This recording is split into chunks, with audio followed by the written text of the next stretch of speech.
Welcome to Joy of the Hang. I'm your host, Sharon Stevenson, and today's episode is all about evolution, both personal and professional. My guest, Katie Close, has spent over 2 decades in the business of transformation.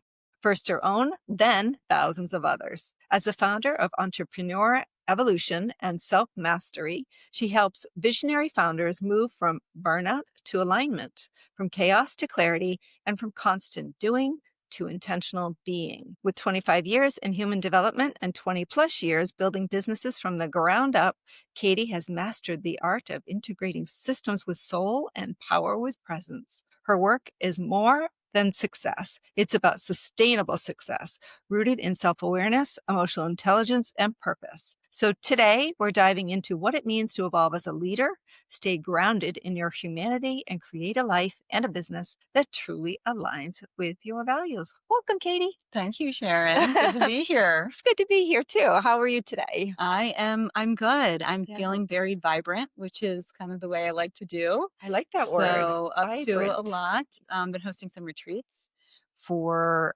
different leaders in the business space. And in these retreats, they're doing the very things that I'm passionate about, transforming, mining, really being intentional about their life and their business. So I'm very invigorated by that.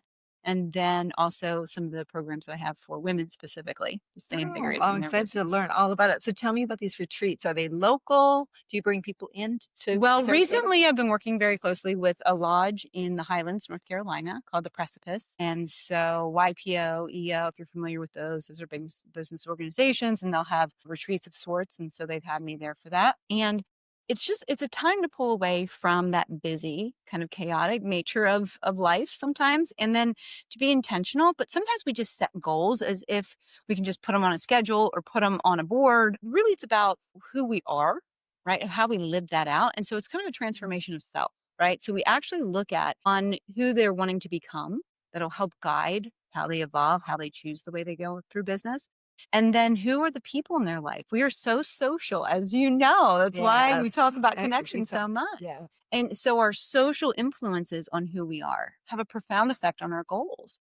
And sometimes when we get wounded socially, we try to go really independent on trying to figure out our goals.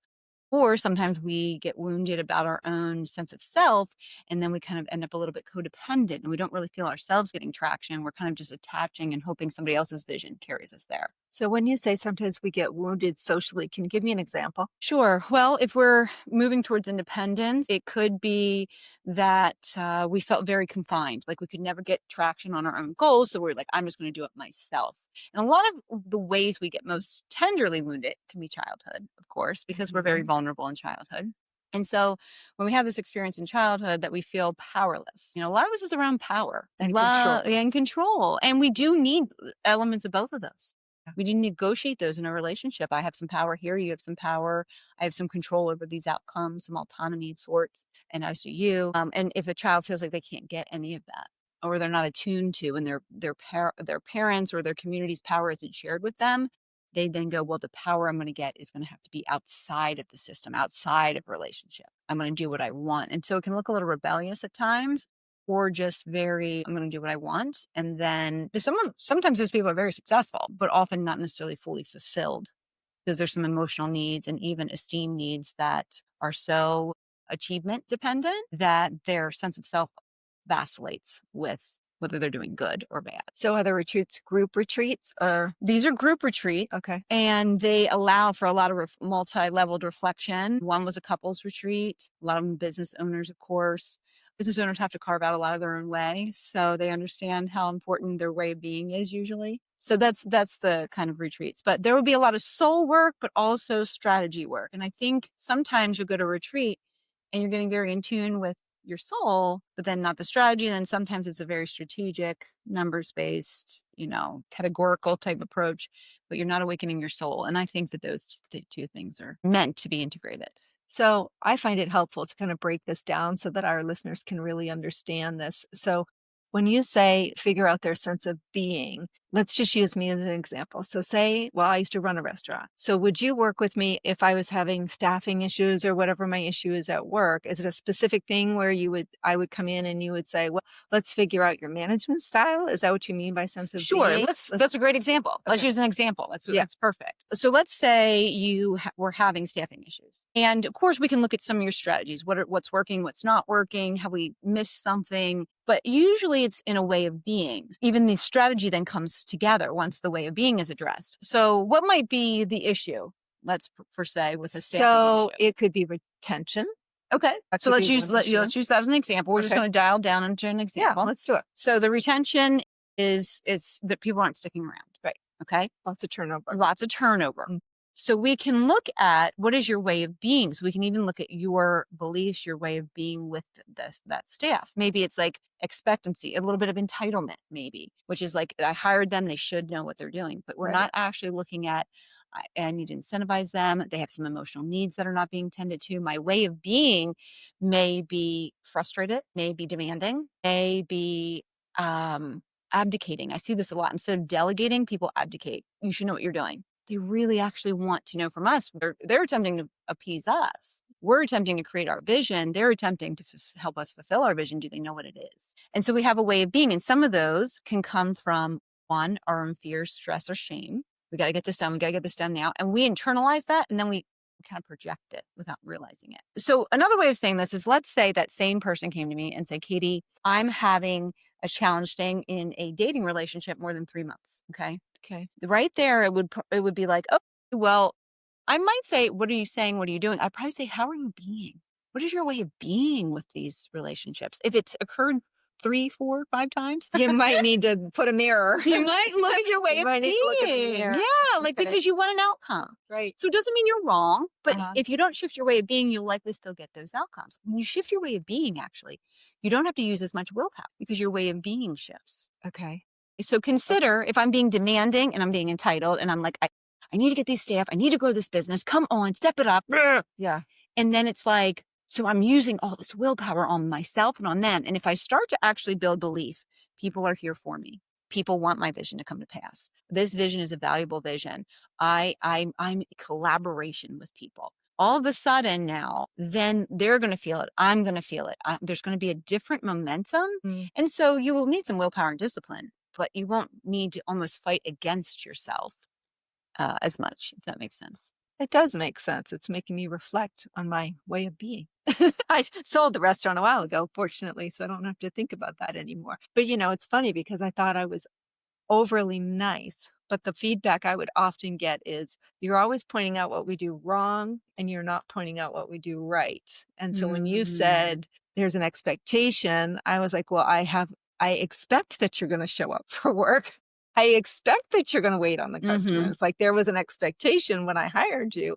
And I will, if you go above and beyond the expectation, you'll get the pat on the back, but I'm not going to give you a pat on the back just for showing up. Right. So I probably had it a little bit backwards where they really needed more from me as the owner, because I would compare myself oftentimes to other restaurant owners that were men and realizing they weren't even in the store half the time. They weren't even there to support their staff, but there was an expectation with me that I had to be there all the time. Right. And I'm like, it was almost like I was their mother. Like I had to be there coddling them and constantly. Whereas, I knew males in the field that owned several restaurants. There was no way they were at every one of This their is restaurants. such a good point, Sharon, Right? because so one of the things that happens a lot of times with a way of being that's nice is that we actually are overextending ourselves. And so we actually put our expectations up, that people will reciprocate that. You're putting in more time, you're getting more coddling, step it up. Well, that's not actually what they wanted. They didn't necessarily go to work for a mother. Yeah. To have a mother. They went to work to have outcomes that get them paid well, that secure their job, that made them feel good, feel successful, right? And fairly autonomous, right? Because they work on tips and things. So in light of that, right, some of the niceness could have actually been a buffer and actually been holding you back from the level of clarity that some of these men may have given. Just clear directions. You get rewarded for this. You get docked for this. And so figure out your way. And so as much as you're being nice, you're actually overextending, which makes you kind of raise your expectations, sometimes often without clarity. Niceness can kind of be a buffer to the level of clarity we need. And if we actually looked at why you were doing that, you probably had assumptions about what that way of being would create for you. And we would get underneath of that to actually shift your way of being. And you might have said, oh, to be more of service, to actually be in more connection with them. Yeah. To connect with them is to connect with their drive and their interest for autonomy, respect, and the ability to execute on higher pay and pay the income of, the actual amount and the tips. And so I just need to incentivize that and connect with them on that, because that's kind of what I'm in here for, right? Because sometimes women try to be in business for the good of all, which is beautiful. But sometimes we lose the fact that every business has to have its own vision, intention, and profitability. Right. So do you No, I look at love that that. way of being? I love that because I always said I want to treat the restaurant like it's family. I want my employees to feel like they're family, and I wanted good our point. guests to feel like they were family, right? So that was kind of the mantra that I lived by. Like, everyone that comes in here, think of it as they're coming as a guest in our own homes, right? That's how I wanted them to feel when they left our restaurant. And when we served them, I wanted them to feel like they were welcome friends and not just paying customers. So I was trying to create that environment within the employees. But what it turned into was, some of them were very loyal. I'm not going to, trust me, I'm loyal for years. But then they would steal. The people that I thought were most loyal would steal my alcohol or take food out the back door, or, and I was very confused by that, because I'm like, giving them flexibility in their hours that they work. I'm giving them, really good pay, so I was very confused by their taking advantage of it. Well, you and every mother that has raised teenagers. Right? How did I birth you, give you all this, coddle you all the way through this, right? Yeah. So actually, it's one of the ways that people do. You got family. Yeah, You got family. I did. Right? Because what happens is they actually don't start to value some of the exchanges, because in our family, we don't always negotiate clearly. We have expectations. Well, I should be giving. I should be welcoming. I should be warm. And sometimes it's like, I am so done with this conversation that I'm stepping out for now. Yeah. Like, I will circle back. And I mean, even my husband and I, we practiced over the last year that we were going to enjoy more play and pleasure than conversation, because it was nice. But we're really, I said, well, this is not working for me. We need a new negotiation on how we're doing this thing. And he was happy. He's been happy about it, because we go play pickleball, we go out in the boat, we start to talk about things differently, but we're negotiating. What do you need? What do you need? What are your emotional needs? What are you missing, Katie? I need some more like respect in this area. And I'm like, well, I need a little bit more safety and tenderness here. And so we might dance with something. I need a little more autonomy, actually. I need a little bit more space. It's a more cleaner negotiation, but that's uncommon in family. So when you say, I'm kind of disappointed with some of the way, welcome to the typical family. Right. So I'm curious, have you and your husband always had that level of communication? No. Because I'm like, I think a lot of people listening would want to know how to get to that point, right? Where you can actually have that negotiation, because now you raised 4 kids, or you are raising 4 kids together, right? And you both have businesses. We've built 5 different businesses. We've done nonprofit work. And we've sold 3 of those businesses. I mean, honestly, we started more than that. And some of those we decided, to not. And I think that's a good sign of a good entrepreneur, right? To know the ventures that are working and those that aren't. Honestly, any venture tends to work if you give it 3 to 5 years and you are dedicated. But we need to decide the opportunity costs of those dedications. So yeah, we've been up to some stuff. Well, so you said that you also had couples retreats for couples counseling. What have you seen in your work that's the number one stressor for couples? Number one, well, there's plenty of them. So there's a lot, right? Let's top 5, maybe. Let's go with the top 5.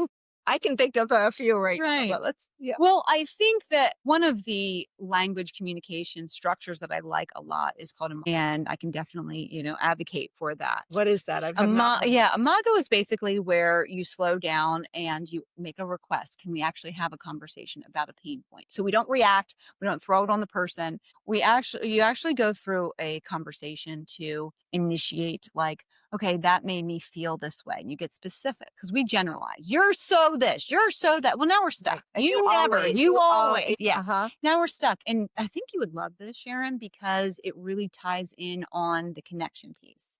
And so the opportunity is to hear that person and you reflect. I hear you saying this. You're slowing down. You're letting them exchange their world to you. And I'm referencing Imago. Now, I'm not necessarily trained. There's like very intensive training for this and all kinds of, but the tools and the skills, and the book Getting the Love You Want is a great reference for you to look through and pull some of the tools out of there.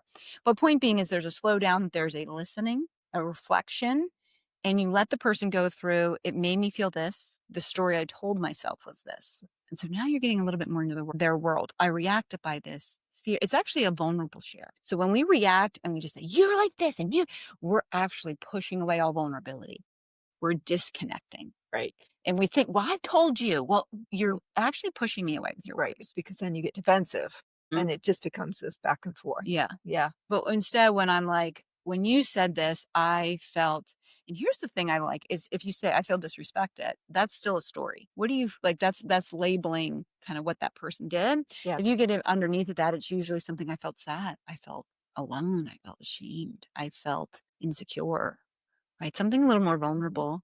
And then we get to hear, well, when I tell myself the story that you don't even like me anymore. Yeah. Now our empathy starts to rise because there's a bid for connection at a vulnerable level. And then from there, it might be when I feel that way, I react by saying that you are just unpleasable. If you don't like me anymore, that's just because you're just so demanding and you're never happy. Okay, I hear that you react that way. Thank you for sharing that. Yeah. Right. And so you get more and more vulnerability, and then you can actually go, you know what, you make sense. You also can touch on some childhood. These are usually patterns when we get into generalizations and stories. So the vulnerability of it, right? Now, we're not having those conversations all the time because Right.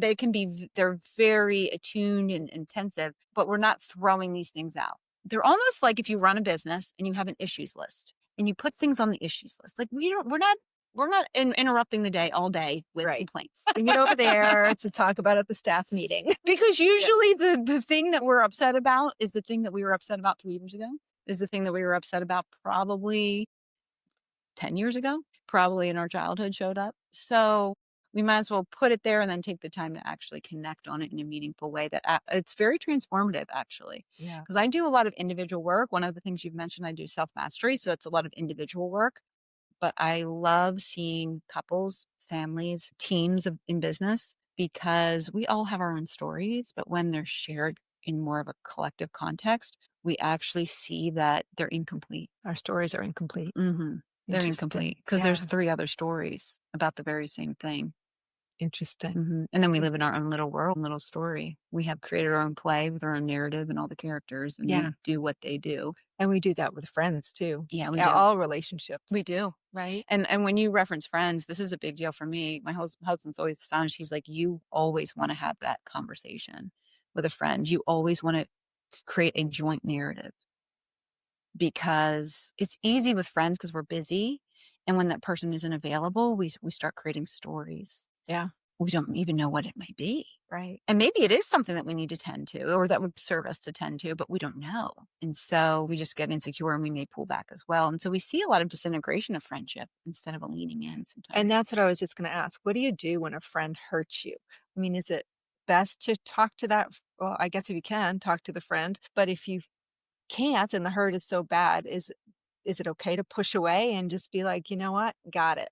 Well, everything's okay. Depends on how important the friend is, right? Yeah, I think everything's okay. Yeah. I think that, so here would be my take on that is, one, I would make a bid for connection because if you can tend to it within the friendship, there is opportunity to grow.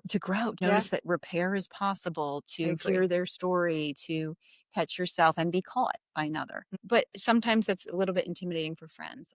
And our spouses can't move around too much. They're not getting too far, right? Yeah. Like we're in this very committed relationship through spouses. Friends, we take a little bit more of a convenient back out sometimes. And I think there's different, I have my friends in different categories too, right? I mean, there are my forever friends. There are my ride or dies. There's the friends that you can have a deep conversation with. There are other friends that are social friends, right? Yeah. So they're all, and it depends on what happens. But I had an incident recently where I reached out to a friend that I apparently had hurt, but didn't know how, and was left with, the friend responded, I'm not going to respond to her. She didn't respond to me directly, responded through a group, and I was like, I'm not going to talk to her. And, I don't want to be friends with her. So I guess I was like, okay, well, I've done my part and that's the end of it, right? Yeah, I think that So if by someone else's choice, yeah, they're no, and you've already made an extension of yeah, interest, I think sure. that's what you've done what you can do. Yeah, So, like, there's a ancient proverb, like, as so much as it depends on you, be at peace with everyone. So I look at right. have I made the extended offer or request, or sometimes it's even a little bit more vulnerable when we're hurt or when we're perceived as hurting. But nevertheless, Mm, make yeah, those extensions and see what's available with the friend, yeah, and make it as safe as you can for that friend, because these are usually conversations people they just move on from. But let's say it's you got hurt, you're kind of like, I could just pull back, and there hasn't been any extensions either way, but you're just kind of like distancing. Here's where I would hesitate on that, because that pattern, if you push away, you're actually going to probably keep insinuate a doing it. pattern Mm, in you that is going to have your subconscious is going to go, this is what we do. Kind of like when we start like walking or brushing our teeth. Oh, this is what we do. yeah, So your subconscious, it's very metaphorical, is going to see someone that has some similar pattern. And humans have a lot of patterns. So you're going to find another one just like that friend out in the world. yeah, And there was a reason you were a friend in the first place. There was something attractive about this person that connected you. right. And your subconscious is going to go, oh, I know what I do with these people. I know what I do with this kind of person. Yeah, So what we want to do is preferably make the extension, see if we can work through it. And it may have to take some safer, and you might want to start with acknowledgments, something tender, something warm, a safe space to conversate, maybe even facilitate it. I know there's couples counseling and coaching. I think there could be friend coaching too. coaching. Yeah, I Yeah, do. some of us need it. Like, how much more Yeah, could our friendships? I Do we not know. value our friendships? Yeah, They are like one of the quotes that is so thrown around, like the top 5 people you spend time with, right? yeah, So can we absolutely. actually be intentional? Sometimes we need it facilitated because we end up in almost childlike states with each other. Well, you hurt me, you hurt me, you hurt me.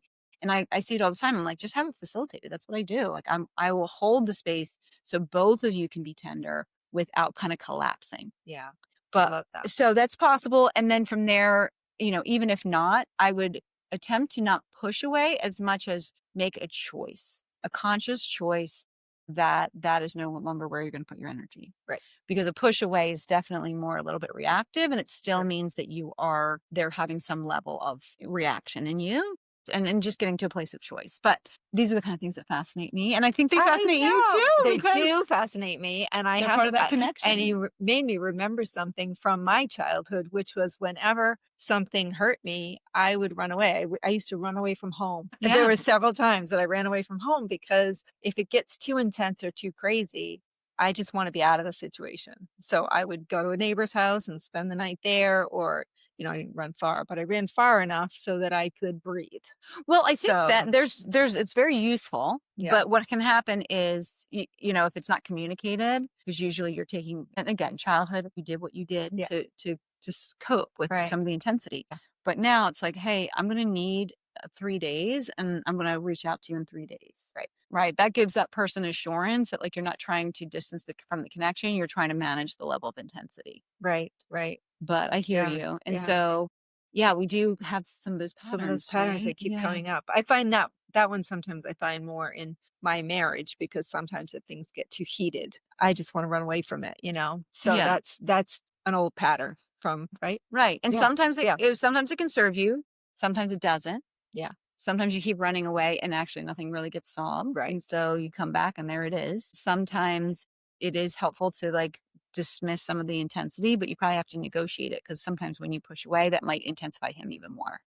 So there's like a seesaw effect in marriage often, or close relationship. Yeah, marriage is the hardest. I mean, work too, I guess, to some extent. Definitely, I think the marriage is the hardest 'cause you Marriage is live the in a most intensive yeah. mirror. Well, because there's a lot involved, right? Finances and sex and, we didn't get to the 5 things that you see most often, but I'm guessing it's money, Mhm. sex, what else? Children. Well, those are the venues of expression, but I would say a lot of times it is the exchange. It's different elements of the exchange. So what are some of the biggest issues is you don't hear me. Yeah, You don't respect me. right. You like everybody else but me. Yeah, You overlook me. You've changed. You don't see my value. You don't appreciate me. You don't get me what I need. Yeah, I'm not getting my emotional needs met here.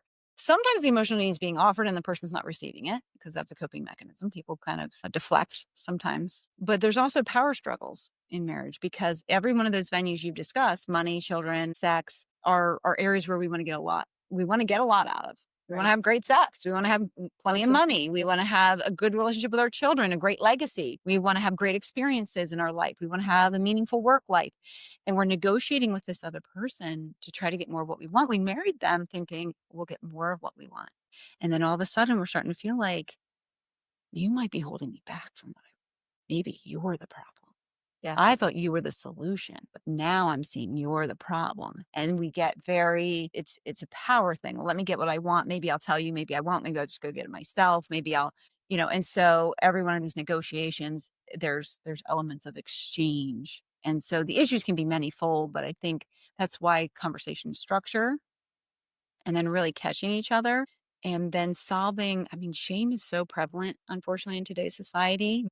And that can come with a lot of powerlessness. And so we really don't necessarily know even how to use power. We either power it over people. And since we're talking ancient proverbs, there's a great scripture. It says, it's better for a man to manage and master himself than an entire city. Right. And that's why I love the work of self-mastery. So yeah. So that I think there's plenty of work to do as a couple, but it will benefit you in every area because it's just an intense mirror. So your career began with your own transformation before you started helping others. So what was that turning point when you realized something had to change? Right. I always say I test everything on myself. Don't we all? Or we should if we don't. Right. I'm my own test subject. Well, it depends which one we're talking about. I've had 3 major life transformations and they have all contributed to my work. One was in college and I actually had an eating disorder, right? An eating disorder is just a manifestation of high levels of desire for control. And so I felt very out of control. And one of the ways that I was hoping to regain that was and I felt powerful. I mean, I dropped 20, 30 pounds like that by restricting my diet and increasing my physical activity. But I was like under 100 pounds. So my parents confronted me and I realized I needed to get something beyond what I was doing. And I actually had more of like what I would consider a spiritual awakening. And so I started to practice and work for a number of years on what it really meant to stay in a spiritual place, invigorate it in the spirit. That though led to some, what I would call spiritual bypassing. So the discomfort of the body, the discomfort of the soul, the discomfort of relationship, I would just do a little prayer, say, oh, I'm okay, and so it was useful until it wasn't. And then I had some patterns that made me go, I actually need this thing called my soul. And I actually had 3 partnerships and they all had very similar patterns in business and was really broken by the time of the 3rd one. A deal that just went bad. He had promised me 1/3 of what we had produced. And I spent 9 months doing that while I was pregnant with my 3rd. And then at the end of the day, it was nothing. It was ripped out. So from there, many times, bright pain causes us to be willing to change because we'll ignore pain. I started to awaken my soul, and that was profound. That was my emotional way of being. Oh, my sadness is indicating something here. Oh, my discomfort. Oh, my anxiety. When I kept asking him every week, we're sure we're going to follow through on this. And he said yes. And I still felt anxiety. Listen to that. That was telling me something. I need to listen to my soul. And then the 3rd one was most recently over the last, I would say 5 years, I was really building my business and my husband came to me and he said, you're offering me nothing. You have no value to me. And I was like, well, he's like, I have a business. I don't need another business. I need a woman. Okay. Yeah. Wow. So that was painful and awakening. And so I started to really try to understand, okay, I'm a woman. I'm in a woman's body. What is this man needing from me? And that brought me through the last number of years. And I had more of a sensual bodily awareness of what could be transferred to him through our sexual relationship. I have really learned the power of the body, listening to my body, being in my body, and then communicating with him through my body. So I think we need just about every part of ourselves. That's very important. Those are some of my transformations, and all of them will come from pain. I love to introduce people to this work and go, hey, it's just great work. But usually for them to do it at depth, pain inspires us to make some changes. I have a question about your last transformation, which is, so your husband said he needed a woman, but you're able to keep your job. You're able to keep working, right? And also, I did keep working. I grew my business, doubled, tripled it. Yeah. During that time. Now he wasn't happy about it, but I wasn't giving that up because that that pain point exposed plenty of pain points, and I was like, I'm too vulnerable to give up my business. To this isn't how that's going to go. Yeah. So I just started to practice this exchange with him, and I would convey feelings through the body, through the sexual experiences. I would start to some of the things that I was very upset about. Well, he would have sexual imaginations, and I'm like, I no, Yeah. that's just a no. But he would vulnerably share them with me, and I'd Yeah. say, okay, how could we take the feeling that you wanted there and Right. create it right here? Yeah. Right. In the concept. Right. And so he was like, oh, I'm feeling love. Oh, I'm feeling respected.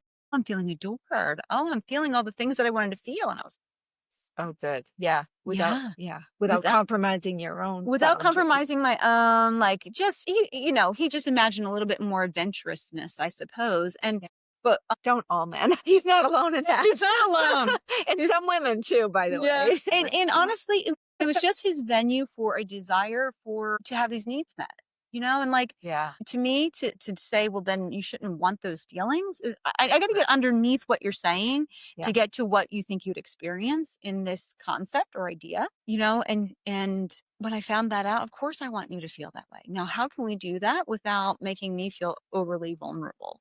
Yeah. Right. And my body had to show up. So there was times where I would perform for him, but he would know I'm performing. He wanted to feel my adoration. He wanted to feel respect. So I couldn't just put on a performance. I had to actually transform. And sometimes I didn't feel respect for him.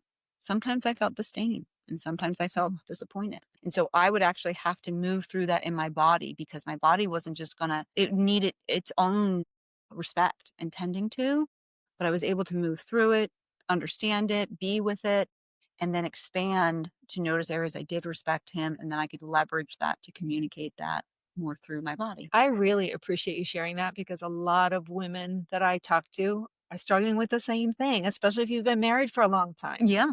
Especially my friends that have been married for 25 or 30 years. They find it's hard to keep that spark alive, and to, there's a sense of boredom that sets in, I think. Yeah. And to have that communication, because they might say you've changed. Well, we all change, right? I mean, we evolve through the years, and our bodies change as we age. Yeah. So we can't stop that either. And I think there's, so I love how you're talking about, right, like keeping it interesting. So some of it was, even for me, I was starting to feel into my body, into different expressions of self, and use some dance mythology to do that, because I love dance. So I would gather some women, and we would lean in different, we would kind of lean into different characters. And so some are a little bit more sassy, some are a little bit more shy. It was fascinating, because I felt like different elements of me could be awakened in dance, and then I could bring them to the bedroom. If that makes sense. Yeah. But it kept it a little bit more interesting, because I would get in a rut, well, this is who I am. And that's why I talk about the way of being. You can actually lean into different ways of being, and whether it's for anything, like if you're in business, let's say, and you're like, oh, I'm just always so nice. Well, lean into that, like, badass bitch. No, go ahead, Sharon. Go ahead, Sharon. Lean into that, Lauren. Lean into a little Devil Wears Prada. Yeah. And you like probably won't be that character, but you would probably find a 1 to 5% opening that inspires you. Oh my gosh, I could see this, because it does actually help them. And it's actually more like me mothering young adults, or even adults, than children. And like, you just unlock some things, right? So it's probably a 1 to 5%. But one of my favorite questions, which we kind of touched on, I believe, the last time we met, was like, what character would you lean into in the next year? Right. And it pulls out a little different. And I even say like 1 to 5%, you're not going to be that person. Right. But, and I told you remind me of Bethany Frankel, even as I'm talking to you. She looks like her. Are you a Jersey girl? Philly. So it's close enough. Philly. I can hang in Jersey. Okay, see, I'm just saying. I mean, you have a lot of elements. So I could see you playing her character very well. Well, she's delightful. I love watching her. So she has this, she can value like the beauty of things and show up in that. But then sometimes she's just so raw on a share. And I just love like you get all the elements of her fun. She's great. And I used to admire Stewart until I met her in person and realized she's really a badass bee. She really is. She's tough. She got some things done, I guess. She's tough. Yeah, she built an empire, man. And I think she did just fine in prison. I'm just saying. She handled it just fine. I think she handled herself just fine. And that's where, again, that 1 to 5%, because I don't need to be Bethany Frankel. I want to be Katie Close. Right. But identifying with her gives me a little bit of stretch, gives me a little bit of, hey, like people don't mind a little jersey. I can bring a little bit more of my jersey. Exactly. And I like what you just said. You want to be Katie Close. And the same for me. I want to be Sharon Stevenson. Although it's so funny because I've had 2 last names now after being there. Yeah. And sometimes I'm like, so I was born Sharon Reynolds. And I'm like, do I still know that girl? Or have I taken on the different identities with each marriage of what my husband's needs were? Am I playing roles? You know what I mean? So yes. Yeah. So one, I think that I've just kind of come to because I'm such a big advocate of people being themselves, right? That's self-mastery. But some of ourselves is drawn out in relationship. Yeah. So different elements of you did get drawn out in different marriages and different relationships, and that's beautiful. But what I hear you saying is like, there's elements of her I want incorporated again. Yeah. I want to ensure that they're still very vibrant for me. And even hearing you say like, Maine will always be home. So what I'm picking up in some of your shares is like, there's a thread of how do I bring myself through the continuity of my life and feel that continuity? It doesn't mean I don't evolve, right? That's why we're talking about evolution. Right. But it doesn't mean you change. I just become a different. No. This person, why lose all this precious life experience and intriguing ways of being? We also don't need to get stuck. Well, this is who I am. So that's when a spouse might say, hey, babe, like I want a little something different in the bedroom. And you're like, well, that's just not me. Yeah. Okay, now they're just, and they married you. They have you. That's what they got. So now they're stuck. Right. And then sometimes they feel shame now for asking, and they feel embarrassed. Yeah. And then they start maybe even leaning into, pornography is so prevalent today's age because it feels so easily accessible. So then sometimes women just give up. It's like, well, goodness gracious, I guess it's you and the plethora of women on the internet. So instead it's like, okay, that's not me right now. And maybe that's not fully, but what element of that? Let me see if I could stretch into that. Yeah. And so like some element of that. And it allows us to see parts of ourselves that may be a little bit more sassy or a little bit something, maybe a little bit more quiet, a little bit more yielded, a little bit more adoring. Men love adoration, don't they? Words of affirmation. Yeah. So you probably know the 5 love languages, but my husband's are definitely physical touch and words of affirmation. Those are his too. So I have to remember. And I'm not great at it because I wasn't brought up in a family that said, I love you a lot. I wasn't brought up with that kind of affection, and he's very affectionate. And so it is a little bit out of my comfort zone to give it. I love receiving it. It feels really great receiving, but I do struggle a little bit with the giving. And that makes sense. He does need it. And so for me, like what I often tell when people say that's not me, I said, well, it's not something you've practiced. Right.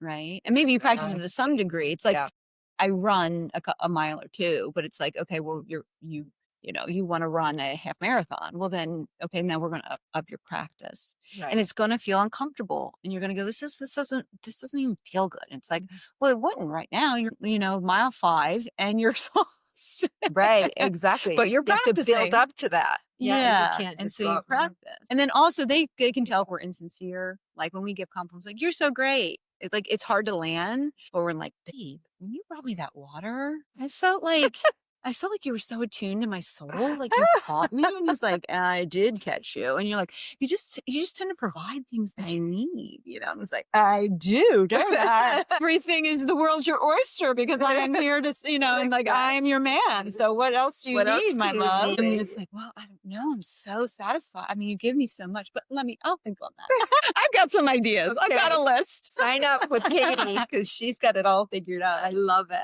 I love that. That's so fun. Yeah, it's funny you bring up what I said about Maine and that still feeling like home. Now, I'm several generations a Mainer, right? So that's where I identify still as a Mainer. And I think what it was is it was a simpler life. And especially now, it always strikes me this time of year down here in Sarasota, because in Sarasota, there's so many galas, and I love that it's such a philanthropic community, and there's always a fundraiser going on for this organization or that, which is fantastic. But for everyone, you have to dress up and be seen or look a certain way, right? Or I feel you do. That's the story I'm telling myself. That's the pressure I put on myself. But it didn't exist in Maine. So there wasn't this whole level of needing to look the best or be, I mean, everybody there is very natural and very laid back and very down to earth and very outdoorsy, right? So the culture and the environment in Maine is just totally different than it's a shift. And I have definitely evolved into Sarasota life, and I love the weather and all that here. But there is a closeness and an authenticity that I had at home that I'm struggling to recreate here, if that makes sense. That makes sense. In adulthood. And of course, there's a lot, as I write in my book, there's a lot that goes through that arc of connection that helps to connect you earlier in life, whether it be the kids going to school and the parents of your school friends, or, just growing up in different stages of that life, right? You meet my book club group is the amazing women. So, when you're coming out of college and you've got your college friends, and then developing your work life. So you make different friends different ways. Now, when you're here and now you're retired, it's difficult to find that friend group. And it's, it goes in and out, moves in and out a little bit. So it will probably come, but it's not the same of friendships that I formed earlier in life, if that makes sense. So I think that's why I say I miss Maine, because there was a realness to Maine that it felt like home. That you identify with. Right. It's a part of your identity. That's why you wrote the book, The Joy of the Hanging. Yeah. Because people in Maine are hanging. They're hanging and they're loyal. I mean, it's just they're strong bonds. I mean, you know what? We went through a lot together. So they were with me through divorce and illness and some major life event. So I think what's here is you're just describing two distinct environments, right? And that makes sense. Also, the world has evolved a bit. It's more transient. And so we're having to be far more intentional. I think also too, sometimes in certain stages, like you said, the philanthropic community, a lot of it is they incentivize based on status. If you give this sponsorship, if you give this sponsorship. So they're incentivizing on status, which is not necessarily that grounded feeling. Status is more like this, which it has its place. Right. Incentivizes people. We need that for sure. But there's this groundedness that you identify with, where it's like, it's a human to a human. And that's where I've found, I don't know if you've heard of Burning Man, but Burning Man. Oh yeah. Have you gone? I have not gone. They had a Sarasota little local, like Burning Man-esque DJ set. And it was good. Since we're bringing it up, we need to tell our listeners what it is. Yeah. Some people are just listening to the podcast and they're not watching on YouTube, but we have to explain. Most people, I'm assuming, know what Burning Man is, but let's explain what it is. Right. Well, I have never been. But my understanding wants to go badly. Okay. Do you want to go? I'm considered. Now, here's the thing. It is like 7 days in the desert, something like that. Yeah. Okay. So, and they set up camp. It's like a whole town that gets set up. Yeah. And I have now, thankfully, like some of these organizations that I work within, like they have groups that go. So I'm kind of like, I'm warming up to it. I actually have a little hippie in me, to tell you the truth. Like it's there. There's a reason I'm in Sarasota. You know what I mean? Like the drum. I like the drum circle, actually. Yeah. That's actually and it's static. There's certain elements that just bring people back to the humanness. And I can appreciate that. And that's kind of hippie. And I'm like, I want my stuff. I want air conditioning. I want, Yeah. But that in essence is like, there is no hierarchy. It's all humans connecting to humans. And so there's just a day of like of like festivals and music. And it's kind of self-generated. You bring your gifts to exchange between people. Like you just share offerings. You share offerings of time and food and energy. And it's like so distinct. So Burning Man is that they had somewhat of a fundraiser that I went to here before a group went out there. And it was a fun night. I was like, I can do a night. They do a short one in Miami. I'm like, maybe I could do 2 or 3 days. The one out in, Arizona is like 7 days. But what I'm saying is they design it so that there is no static. No hierarchy. No hierarchy. I love that. And so it's like humans being humans. And I actually am finding some very high achieving individuals, professionals, leaders of businesses are craving an environment where it's like human to human. I'm like, I'm a human again. I'm like a kid. I'm not the boss. I'm not the leader. I'm not the decision maker. I'm not the guy or woman that it all weighs upon.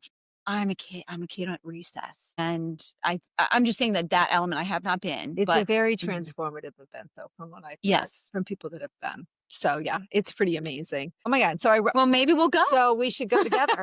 So get a big RV. All right, I have to tell our listeners, look, I made a list of probably 20 questions for Katie, and I have not even had to look at it because we are just having so much fun connecting, aren't we? Yeah. Hanging. We're having so much fun hanging today. Yes. It's been very easy, but we have to wrap it up, sadly. Okay. But I'm going to start with some rapid joy questions. Okay. Okay, let's go. All right. Rapid joy. So here we go. 5 quick questions. What's one word that others would use to describe you? Ooh, let's come back to that word vibrant. Yeah, I love that. We started that and we'll end with that. I love that. What's a small daily ritual that brings you joy? Well, I actually move through my emotions. So I will put on a playlist. I will play some anger. I'll play some sadness. I'll make sure that I don't slap joy on top. Remember how I said I used to do that spiritually, like just slap it on? I will just move through. And then it's like I have permission to feel it all. There's a blessing in those who weep, because they get comforted. It says pain comes in the night, but joy comes in the morning. I just let myself feel whatever I need to feel. And joy is always right there for me. I love that. Do you cry? Are you an emotional person? I will, but sometimes I have them on lockdown. I also know how to lock them up. I got to get better at locking them up. I am a crier. So I will cry. But I have to kind of shut it down. Sometimes my husband's like, you're like a locked vault, and you act like when I want to lock it up, I lock it up. Man, I got to learn. It's emotional regulation, and you're better at it than I am. I work with emotion a lot. So yeah, it is. Girl, if I'm feeling it, it's coming out. If I'm feeling it, I am sobbing like a baby. No, and I think too, because I'm being so intentional. Yeah. If I'm feeling something every day, then it doesn't tend to build and catch me at a moment where I don't notice. Now, sometimes there's moments that are just irresistible emotionally, but I'm in that practice every day. So it's a great ritual. I get that. It must be hormonal or something. That's what I get. Maybe. Who knows? A book, a song, or quote that's changed the way you see the world. Let's go back to, I was in college and I took a job in a preschool. And on their wall, I was in natural resource economics, natural resource management and their economics. So I was taking a lot about natural resources and business. And on the wall, they had humans are our greatest natural resource. And I saw that on the wall and I was like, that's the resource I want to understand the economy through, is the humans. I love that. And AI could never touch that. No, right? Well, we got our own unique way of being these humans, these quirky humans. Quirky humans. Who's someone you'd love to hang with, living or gone, and why? Ooh, let's go Bethany, right? Let's let Bethany rub off. Bethany, where are you, in Miami, girl? Let's go. Call me up. Where are we going? I know we're not that far. 3 hours away. Yes, Let's get Bethany on the show. And I think it would be just delightful to see her commitment to share. She's very willing to share on social. She's very willing to kind of be spunky, and some of her spunk might but it would stretch me. So I know. For this year, I have plenty of people that I think I'd love to hang with. But since we've brought her up, let's do a hangout, Benny. She'd be fun. Let's go get a drink. Bethany. Yeah, go get our makeup. Do some makeup together. Makeup and fashion with Bethany. And then we got to go out to a good club in Miami because I have an idea that she can dance all night if she lets herself. You're right. That would be fun. I've never been to a club in Miami. Well, now we got trips planned. We got to go to Miami, hang out with Bethany, and then we got to go to Burning Man and find out what all these humans are talking about. Girl, all right. We've got some stuff coming up. I'm excited. I'm excited. All right, finish this sentence. Joy is delight. Joy is delight. Delight. I like it's delight. I that's my word this year. I've been using it so much. What kind of things bring you joy? Joy is okay. Sometimes the simplest questions are the hardest. I went off script. Good job, Sharon. Okay. Well, because I'm thinking about a few things that brings you joy. Joy is, I think, a freedom of expression. It's playfulness. I think that's why the delight part. It's light. I'm free to I express myself as I am, and some of it is painful and some of it's sassy and some of it's uncommon and some of it is mediocre, but it's a delight to it's joy. It's unrestrained. It's my freedom of expression. I think that's why I'm so committed to self-mastery and self-actualization for everybody. I want them to actually move up that hierarchy and be themselves because there's so much joy in it. All right. So before we close, how do people get in touch with you if they want to work with you? Okay. You can go to Katie Close Coaching That's on Instagram. You can go to katieclose.com, and that's just on the web. So I'm out there, and I'll be out there more because Bethany's inspiring me. I'll be sharing. Yeah, you will. And you've got, so you do speaking engagements as well, Yes. other retreats. Visitations, yes, of groups of people. And I can coach individuals, I can coach businesses, I can coach couples or family dynamics because they're all humans and they're all looking to get some of the very best out of their emotional world, get the things they want out of life, and that's power, and then do that with other humans. So it kind of happens everywhere, these human things. Yes, it does. It does. This was so good. Thank you for hanging with us today, Katie. And if you love this conversation, please take a moment to rate, review, and follow Joy of the Hang on Apple or Spotify. It really helps us grow. And if you'd like to see the full interview, head over to our YouTube channel and subscribe. That word's hard to say sometimes. There's a lot of Subscribe for behind the scenes clips and video episodes. Remember, joy isn't something you find, it's something you create, one hang at a time. All right. See you, everyone. Good job. Hey, Thank you. there we go. Super fun.